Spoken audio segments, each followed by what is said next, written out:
할렐루야. 오늘 우리가 함께 나눌 말씀의 제목은 전지전능무소부재. 좀 어렵습니다. 근데 여러분 알고 보면요, 전혀 어려운 게 아니에요. 전지전능무소부재. 오늘 이 말씀을 통하여 하나님의 거룩한 음성 들으시기를 축복합니다. 여러분, 스토커와 보호자의 공통점이 뭔지 아십니까? 스토커와 보호자의 공통점은 뭐냐면요, 어디든지 따라다닌다는 거예요. 어디든지 따라다닌다. 그런데 누구는 따라다니면은 경찰에 신고를 해가지고서라도 이 사람은 못 따라다니게 해달라고 이렇게 막 이게 막 잘라내고 밀어내고 막 이렇게 하는데요. 어떤 또 누구는요, 따라오지 않으면은 불안해가지고서 돌아보면서 오고 있나? 옆에 있지? 멀어지면 안 된다. 이렇게 거기 있는지 확인을 하더란 말입니다. 제가 어릴 때 살던 그 집에 초등학교 5학년, 6학년 때 살았던 걸로 기억하는데요. 그 집이 아주 옛날 집이었어요. 옛날 집이었고 집이 아주 큰 그런 그 200평 가까이 되는 그런 집이었던 걸로 제가 기억하는데요. 화장실이 밖에 있었어요.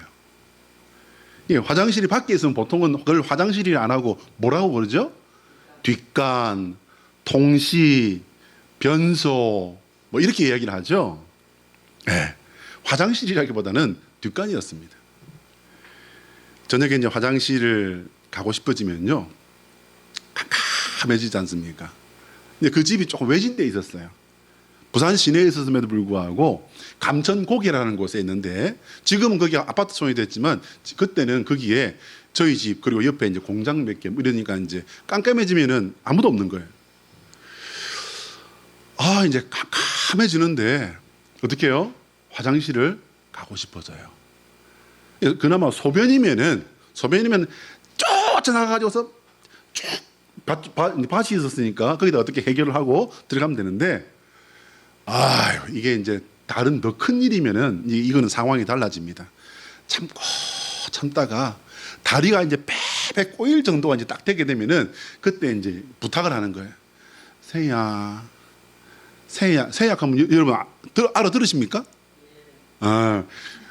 권사님이 알아듣지요. 희야 그러면 알아들으세요? 모르시는구나. 형님아 그러면 알아들으시죠? 예. 우리 그 반주아 집사님 알아들으시면 됐어요. 형님아가 이제 남의 사투리로 세야 그래요. 세야.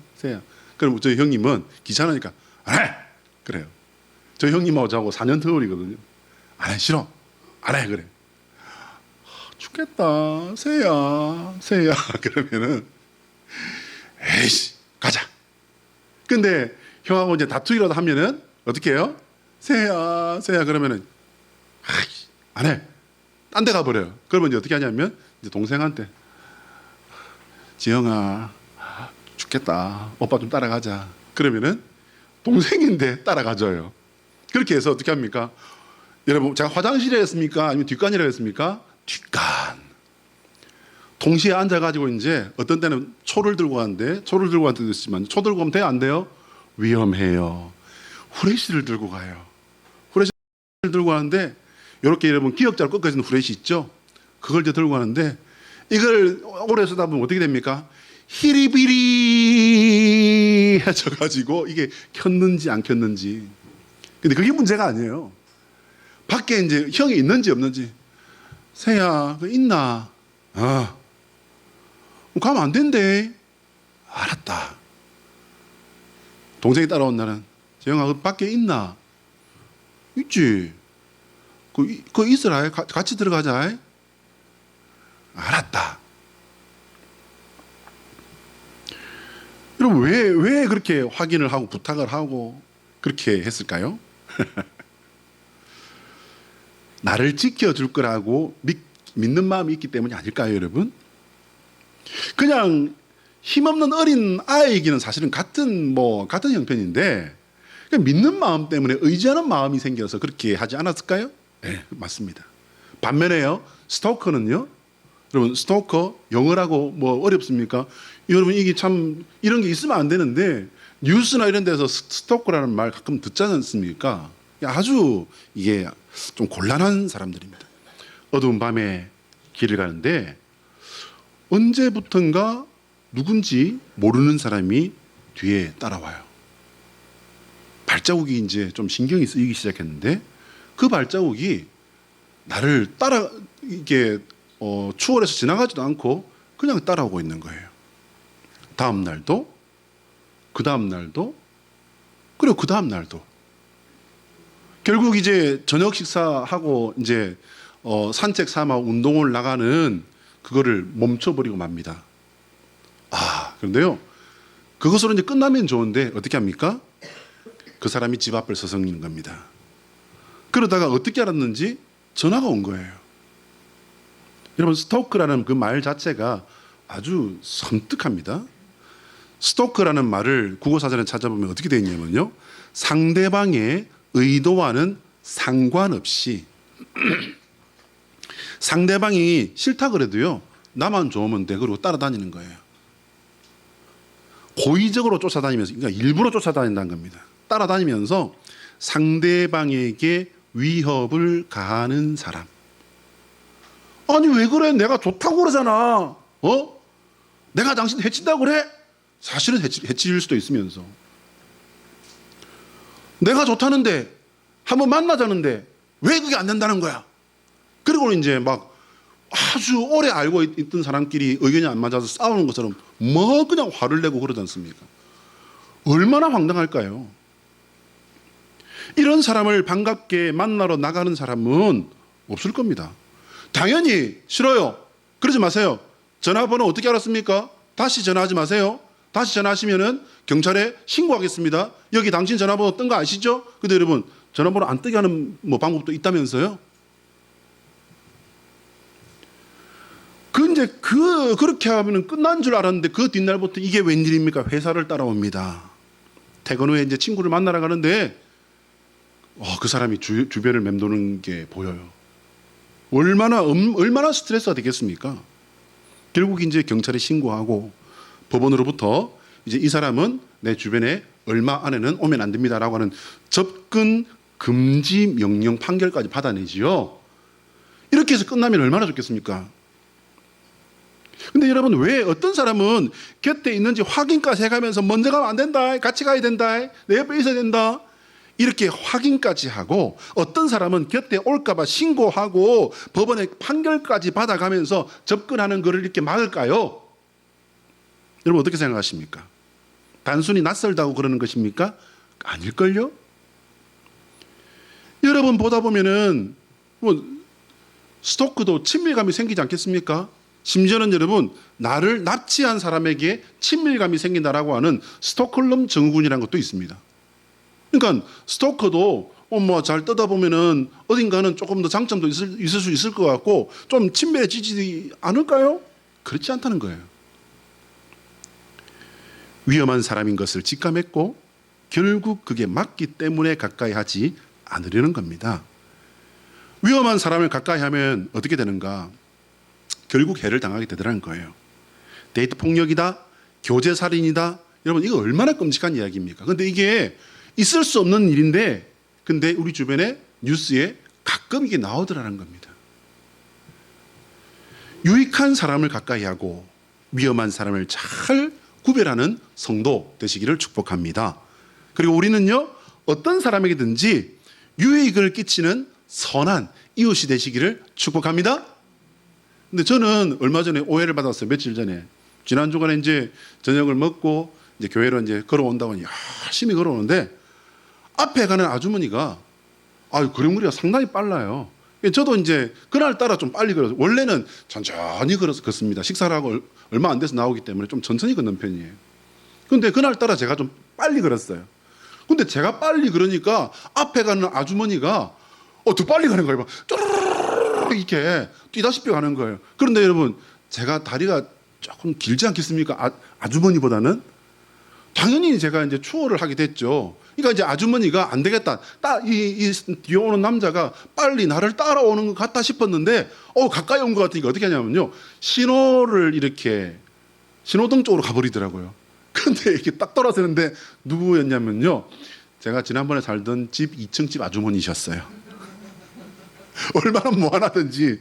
저는 그냥 빨리 지나간 건데 아주머니는 저 때문에 놀라셔가지고 저를 보면서 눈이 이만해지셨더라고요. 우리 강모사님 눈만해졌어요. 그 아주머니 눈이. 원래는 좀 작은 눈이신데. 사랑하는 여러분, 어떤 사람에게도 유익을 끼치고 어떤 사람에게도 선한 이웃이 되시는 축복의 사람 되시기를 예수 그리스도의 이름으로 축복합니다. 한번 따라할까요? 하나님의 소원은 우리가 예수 그리스도 안에서 하나님과 함께하는 성도가 되는 것이다.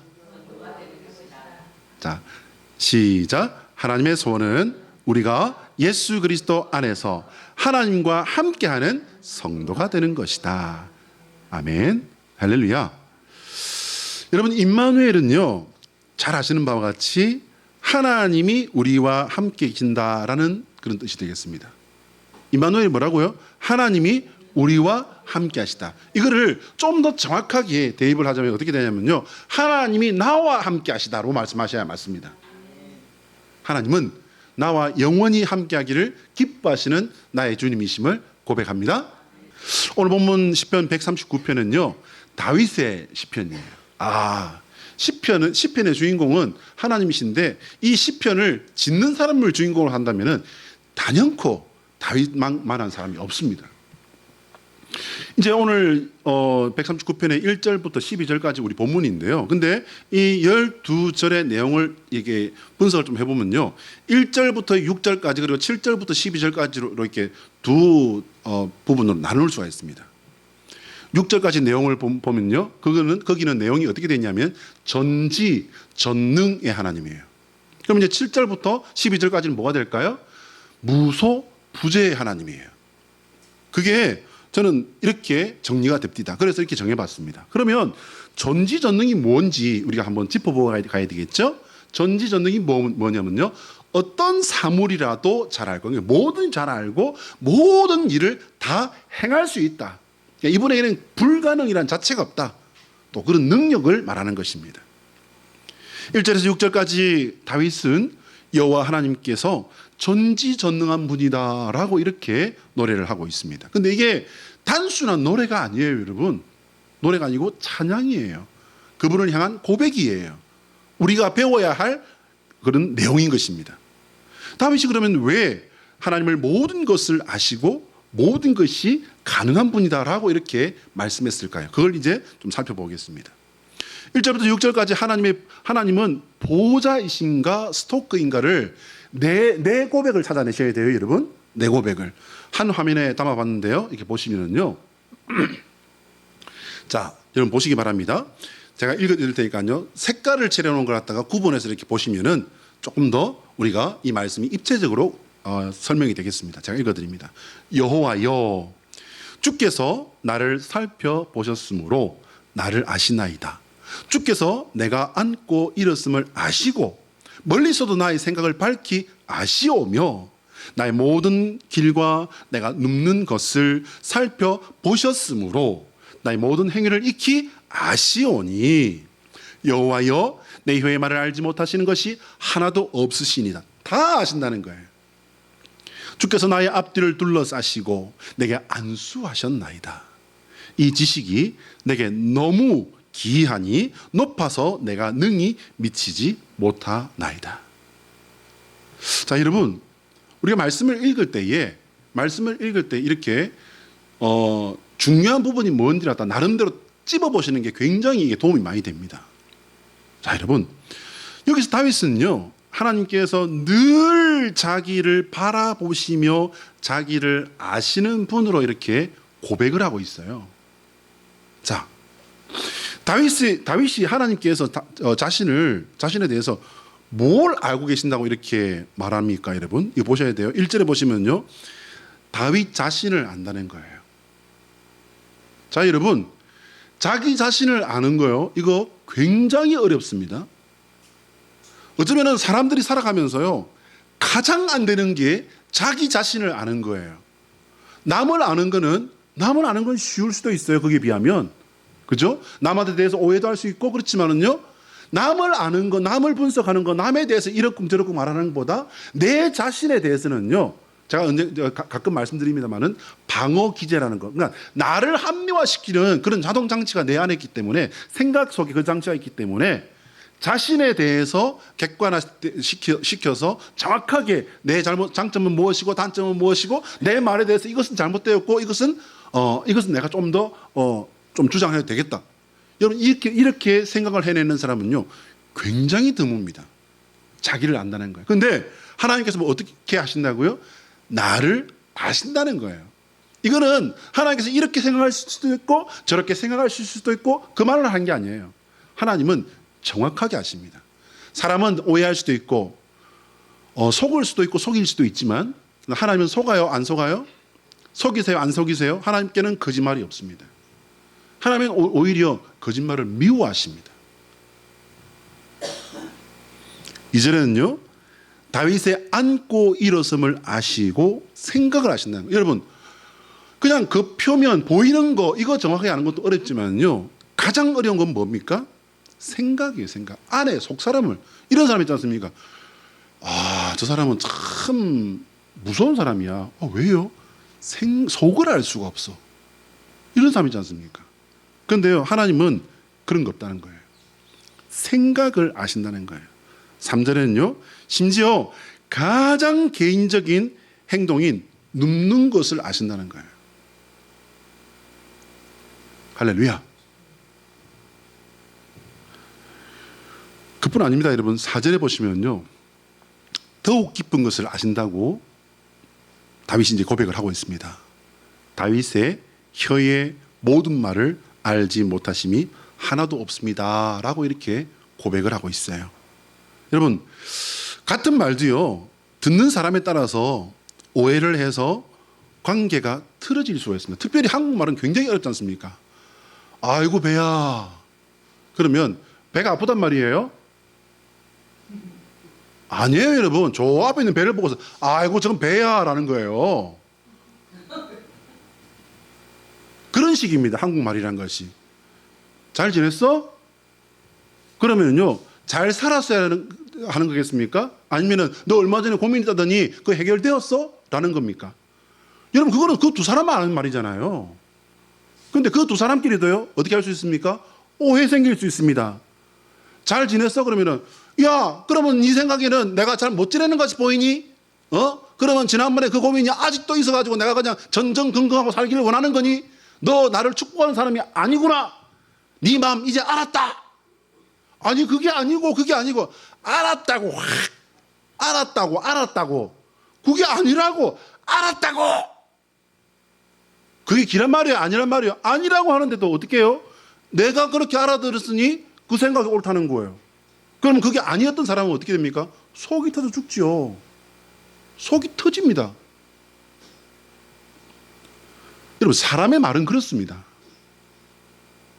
오해를 할 수도 있고 사고가 날 수도 있습니다. 하지만 하나님께는 오해가 없습니다. 하나님은 정확하게 들으십니다. 심지어는 어떻게 해요? 내가 혼자서 하는 말도 들으시고 내가 마음에 뇌까리는 그 내 마음도 읽으신 하나님이 하나님이십니다. 아멘이신가요? 어떤 말도 하나님께는 모든 말이 정확하게 해석이 된다는 것 여러분 잊지 마시길 바랍니다. 1절부터 6절까지 다윗이 고백한 하나님은 보호자십니까? 스토커십니까? 여러분 어떻게 생각하십니까? 전지전능하신 능력의 하나님에 대한 그 정체가 5절에서 이제 정확하게 밝혀지고 있습니다. 5절에 어떻게 되어 있냐면요. 주께서 나의 앞뒤를 둘러싸시고 내게 안수하셨나이다. 여러분 안수 받으셨어요? 안수 받으셨어요? 안 받으셨어요? 받으셨죠? 언제 받으셨죠? 세례 받을 때. 그리고 또 기도 받을 때도 안수 받으신 적이 있잖아요. 자, 여러분 하나님께서 안수를 하셨다는 거예요. 누구에게? 다윗에게. 안수는 여러 가지 뜻으로 이제 이렇게 사용이 될 수 있습니다. 인정해서 세울 때, 저도 그러니까 세례 받을 때도 안수를 받았고요, 목사 안수 받을 때도 안수를 해서 목사 안수를 받았어요. 임직을 받았습니다. 그뿐입니까, 여러분? 축복할 때도. 그럼 오늘 본문에 다윗이 받은 이 안수는 뭘까요, 여러분?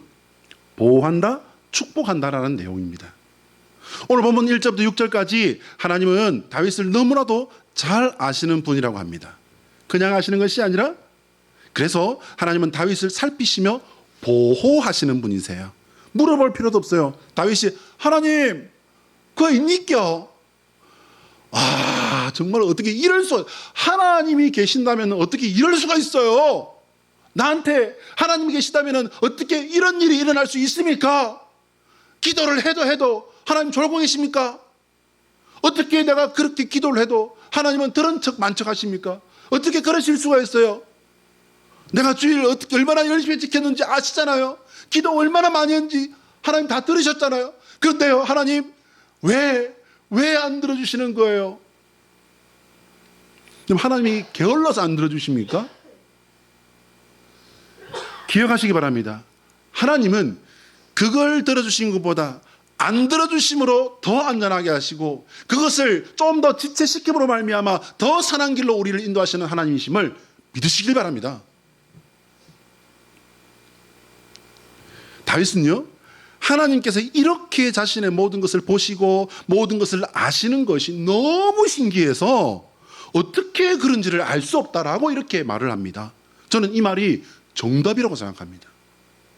하나님께서는 우리를 정확하게 아시고 우리는 하나님께서 우리를 어떻게 아시는지, 어떻게 그렇게 잘 아시는지 결코 알 수 없습니다. 그러나 정확한 사실은 뭡니까? 하나님이 우리를 정확하게 아신다라는 것이 사실입니다. 여러분, 하나님은요, 우리의 이해의 대상이 아니라 우리의 믿음의 대상입니다. 하나님은 우리의 이해의 대상이 아니라 우리의 섬김의 대상이심을 여러분 믿으시길 바랍니다. 다윗은요, 계속해서 무소부재하신 하나님을 찬양합니다. 이제 7절부터 12절까지 말씀인데요. 그러면 무소부재는 무슨 뜻인가? 무소부재는 무슨 뜻이냐면요, 하나님의, 이제 이건 국어 사전에 있는 거예요. 적극적인 품성의 하나로, 그러니까 특징 중에 하나라는 겁니다. 그 존재와 섭리가, 그러니까 그분이 계신 것과 그분이 하시는 모든 일들이요, 모든 피조물 속에, 그러니까 세상의 모든 것들 속에 미쳐 있음을, 다 거기에 있음을 이렇게 이르는 말이다라는 것. 그러니까 무슨 말이냐면요, 하나님이 계시지 않는 곳이 없다라는 겁니다. 우리 다미가 삼촌이 다미야 이제 공부해야지, 게임은 이제 그만하고 공부하자, 대답을 예 해놓고 이제 어떻게 해요? 자기 방 문을 탁 걸어놓고 앉아가지고서 뿅뿅뿅뿅뿅뿅 게임을 했어. 그러면 큰아빠는 몰라요. 삼촌은 모르세요. 그런데 누구는 아신다? 하나님은 아신다. 기억하시기 바랍니다. 왜요? 큰아빠는 거기 안 계시지만 하나님은 안 계신 곳이 없고 거기에 계시기 때문이에요. 내 생각 속에, 내 마음 속에, 심지어는 내가 없는 곳에도 하나님은 계십니다. 할렐루야. 우리는 다윗이 하나님께서 계시지 않는 곳이 없다고 말하는 그 상황을 조금 더 깊이 생각해 볼 필요가 있습니다. 시편 139편의 배경을 알아보면요, 아주 기가 찹니다. 다윗은요, 지금 어디에도 의지할 곳이 없어요. 누구에게도 하소연할 사람이 없습니다. 다윗은요, 모든 사람에게 외면당하고 배신과 배척을 당합니다. 여러분, 우리가 성경에서 읽은 다윗의 그 삶이 어떻습니까? 미친 척하며 목숨을 구걸합니다. 그런 인생의 아주 비참한 그 바닥을 기어본 사람입니다. 그뿐인가요? 인간 세상의 가장 존귀한 자리라고 하는 왕의 자리도 앉아본 사람이지 않습니까? 그런 다윗에 의하면요, 가장 위험하고 비참하고 억울한 지경에서 헤어날 수 없었던 곳에도 하나님은 계셨다고 합니다. 인생의 가장 화려한 시기를 살았던 가장 어떻게 보면 이게 화려하다고 할 수도 있죠. 화려한 그 시기를 살았던 40년 동안에도 그런 하나님과 함께 했다는 거예요.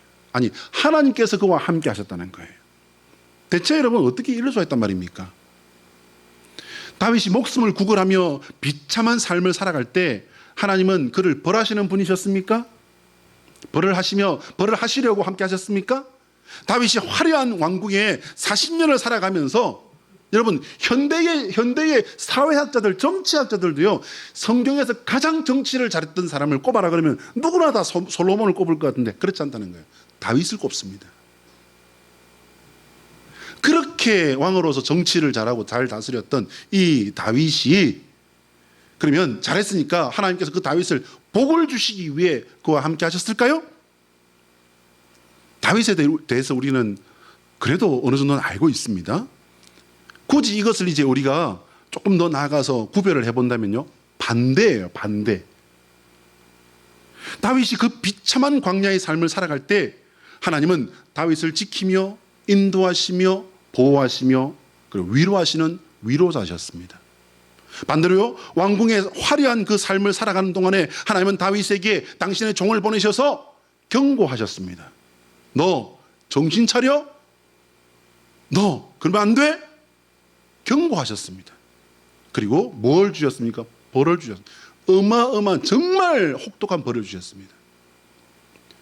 하나님은 가난하고 빈궁한 사람을 지키시고 그러면 부자와 권세자들 멀리하시는 그런 하나님이신가요? 하나님께 인간이 가진 부요함과 권세는요, 아무것도 아니라는 사실을 여러분 잊지 마시기 바랍니다. 다윗의 인생 속에 도우셨던 하나님이 어느 날 입장 돌변하셔서 경고와 벌을 주셨는가? 다윗의 마음과 믿음과 삶에 따라 하나님은 하나님의 얼굴이 달라진 게 아니라요, 하나님은 다윗을 붙드시기 위해서 달리 역사하신 겁니다. 정확하게 하나님께서 얼굴을 바꾸신 것이나 입장을 바꾸신 것이 아니라 다윗이 바뀌었다는 말이에요. 다윗은 아둘람 굴에서부터 광야 생활 속에서 블레셋 왕궁에서 목숨을 구걸할 때에도 하나님만 믿었고 하나님만 의지했기 때문에 하나님께서 보호자가 되셨습니다. 누구도 그를 거둬주지 않았습니다. 잘하면 잘한다고 그를 경계하며 모함하고 죽이려고 했습니다. 그런 상황 속에서 다윗은 밤낮으로 여호와 하나님만 바라보고 그 주님만 의지했습니다. 당연히 하나님께서는 그런 다윗의 믿음과 마음을 보시고 언제나 어디서나 함께 하신 거지요. 반대로 다윗이 왕좌에 앉아 있을 때는 어땠습니까, 여러분? 그는 한가로웠고요, 모든 사람이 그에게 충성했고 그가 원하는 것은 무엇이든지 가능했습니다. 심지어 그가 허락만 하면요, 전쟁도 일어났어요. 사람을 죽이고 살리는 거 그가 한마디만 하면은 일어나는 일이었습니다. 그뿐입니까, 여러분? 멀쩡한 충신의 아내, 그 충성스러운 우리아 장군의 아내도 그는 뺏어버릴 수 있었습니다. 왜요? 왕이었기 때문이지요. 그럼 그때 그는 하나님을 떠난 사람이었습니까, 여러분? 그럼 어떻게 생각하십니까? 이거 굉장히 중요한 겁니다. 이 말씀 준비하다 보니까요, 이 부분이 굉장히 중요하더라고요. 여러분, 다윗이 그럼 그때 하나님을 떠난 사람이었습니까? 죄는 관역을 벗어난 것이 죄니까 하나님을 떠난 사람이었습니까? 여러분, 이거 기억하시지요? 그가 우리아의 아내 밧세바를 빼앗아서 그 사이에서 난 아들이 있었습니다. 아들이 하나님께서 치심으로 앓기 시작합니다. 죽어갑니다. 그때 다윗이 뭘 했습니까? 기도했습니다, 여러분. 하나님을 떠난 사람이 기도합니까, 여러분? 하나님께 기도했습니다. 어떻게 기도했습니까? 금식하면서. 금식은 자기 목숨을 걸고 한 기도예요. 혹시 하나님께서 불쌍히 여기셔서 살려주실까 봐. 하나님을 떠난 게 아니었어요, 여러분. 내가 죄를 지었다고? 내가 이런 사람이니까 하나님을 떠난다고? 여러분, 절대로 그런 알량한 양심의 소리, 양심을 통해서 역사하는 사단 마귀에게 속아 넘어가시면 안 됩니다. 사랑하는 성도 여러분, 우리가 반드시 본받아야 할 믿음은요, 바로 이 다윗의 이 믿음입니다. 다윗처럼 형편이 좋아지면 죄를 지어도 된다는 말을 하려는 게 아니에요. 어떤 한순간에도 하나님을 떠나서는 안 된다는 말씀을 드리는 겁니다. 심지어 내가 이러면 안 되는데 하는 순간에도요, 우리는 하나님을 바라보아야 합니다. 그러면 하나님은 거기서 다시 우리를 고치십니다. 한번 따라할까요? 예수 그리스도의 십자가는 끝까지 충성한 그리스도의 성리이다. 시작. 예수 그리스도의 십자가는 끝까지 충성한 그리스도의 승리이다. 할렐루야. 누구를 위한 승리죠? 엄지손가락 세웁니다. 나를 위한 승리입니다.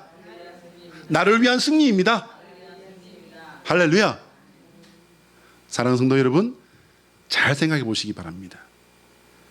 다윗에게 하나님께서 전지전능하시다는 그 사실이 위로가 되었을까요? 두려움이 되었을까요?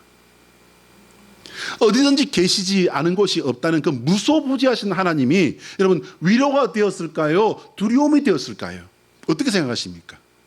이 말은요, 오늘 나에게도 똑같이 이게 되어야 되는 거예요. 안 믿는 사람에게 하나님이 전지전능하신 하나님이시라는 사실이 여러분 위로가 될까요? 경고가 될까요? 믿지 않는 사람들에게 자신의 선택과 자신의 생각이 세상의 법보다, 그 어떤 윤리보다, 그 어떤 철학보다도, 그 어떤 가치보다도 내가 먹고 사는 것이 먼저지, 내가 옳다고 생각하는 것이 먼저지 라고 하는 사람에게 무소부지하신 그 하나님이 여러분 축복의 하나님일까요? 아니면 경고의 하나님일까요? 시편 139편은 다윗의 인생 말미에 기록한 것으로 알려져 있습니다. 모든 삶을 살아본 결과, 그 모든 일들과 사건들을 통틀어 본 결과 다윗은 그 하나님을 알아냈다는 겁니다. 믿음의 삶을 살아가는 동안에 하나님께서 어디나 계시고 모든 것을 보시고 모든 것을 알고 계시다는 사실이 나의 위로가 되고 나의 보호가 되는 성도 되시기를 축복합니다. 기도하겠습니다.